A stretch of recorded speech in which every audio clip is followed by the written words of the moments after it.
the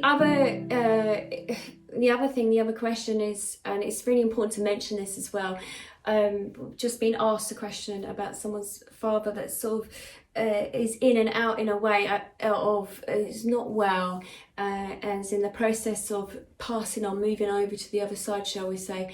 I've had this also experience with my grandfather. This happened, and I also had this with my dog as well, my pet dog. And I've gone through this experience with a couple of clients as well.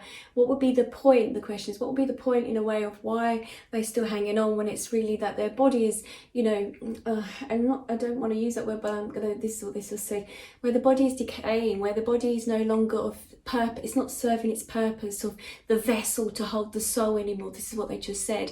So what would be the point in hanging around? What's the point? And if it's time for you to leave, and you have this a lot also with, I've just had that as well.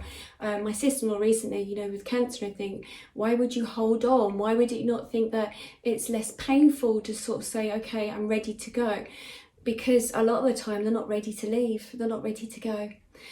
Sometimes it can be an unresolved, something they need to complete within them. Sometimes they need to be told it's okay, you can go now.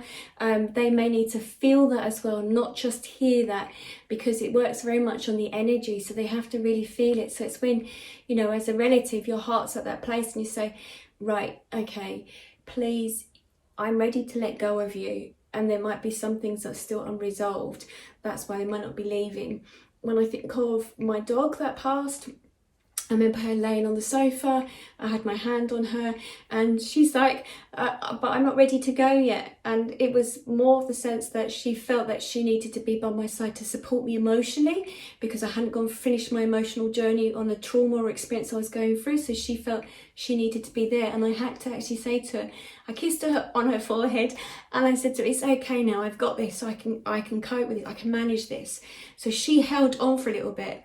And then once I said that, I had to take her to the vet to be put down, but she had left her vessel. You could see it. She wasn't fully compos mentis. She wasn't totally with it at all. It was like, yes, she was breathing and the body was doing the physical things, the chamber, they said, the physical bits of the body was working, but the soul had decided that was it. It was okay for me to go now. Okay, so it's normally what I found with loved ones.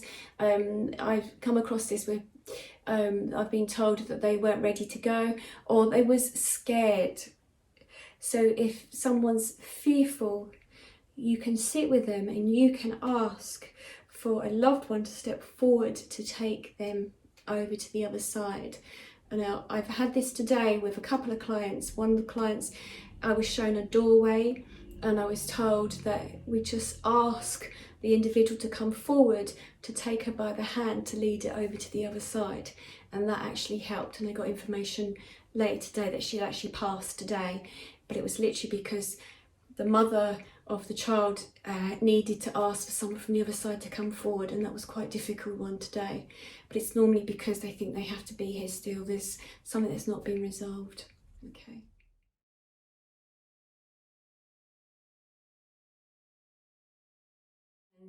And I think they just said, you need to get out of your head when you think it's imagination. The human beings, when they think things are their imagination, when it's been a message or a sign or something that's happened, it's not. A walk-in, yes, definitely. It's like as if that family member is trying to contact you somehow.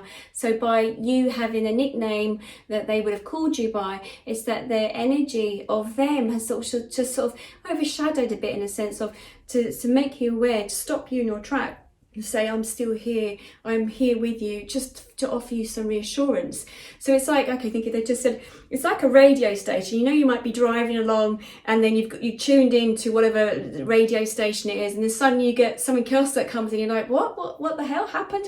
It's that area, it's that frequency, it's that energy. So yes, I'd say in that situation where you had that, you know, with your husband had called you a nickname or mentioned you or called you by a certain name that he would never call you, and your family member do call you that normally, it was just literally your family member is just trying to say, I'm still here, I'm still trying to communicate with you. You may not have seen other signs, so this is the way I'm going to communicate with you. This is what I'm going to show you. This is what I'm going to tell you. And it's just to sort of say, hello from the other side, we're still here trying to get your attention. Okay, so yes.